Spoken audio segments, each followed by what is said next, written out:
So that was the last year that Toby went, and he found other interests, probably to do with his job pressure and all the rest of it. So then we go on to Godfrey's turn, and Godfrey, always the bridesmaid, never the bride, we used to say. He was second time without number to Toby. Yeah. And now with Toby out of the way, who do you think won it?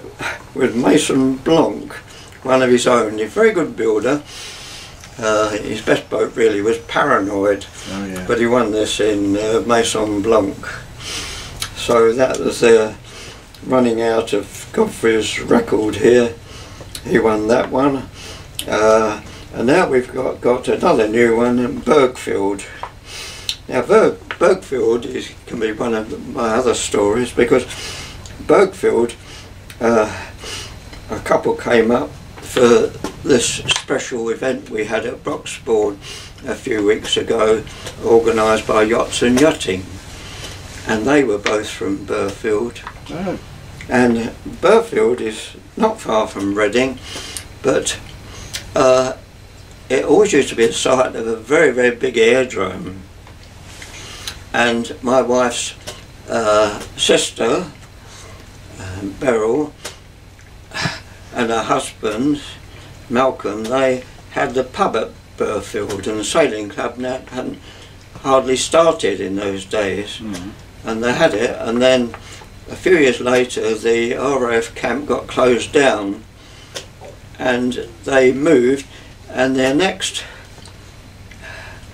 pub was the Castle Tavern, which is next door to Canberra Nicholson's marina at Gosport.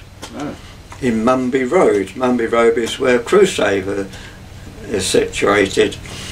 And Beryl used to have photos of me sailing with Moth at Broxbourne on the wall, and people used to come in and say, "Oh, that looks, I think I know that place, that's Broxbourne, that's where I learned to sail." It's rather funny. But anyway, Bergfield, bigger than Broxbourne I think, but Tim Hogan won it in Lilac Beauty, and I'm not sure who built Lilac Beauty. I think that was one of the boats from, what's it, 7 sail boats, wasn't it?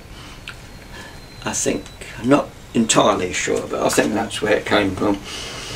And then wine had been sold to Tim Davidson.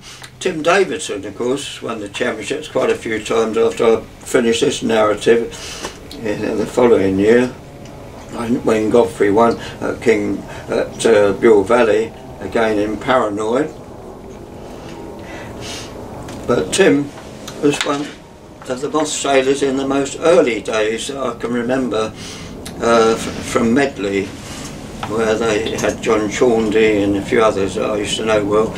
And I'm pretty sure he may have been at the first championship I ever went to in Wroxham, all those years ago. So people, once they're Moth people, they seem to hang on to it. Yeah. They never really forget. But it's certainly got a great history, the old It bus. certainly has. Yeah. So we need to close there till we pick up the next tang, because the final one is on this book that Godfrey produced, of course, was 2001. So it's amazing to think that there's 11 years has gone by since, and there's more history to be written. Yes, he was saying it's time another book was written. Yes, yes, yeah. Anyway, I've enjoyed talking about it. Yeah. Okay, so Jolly good.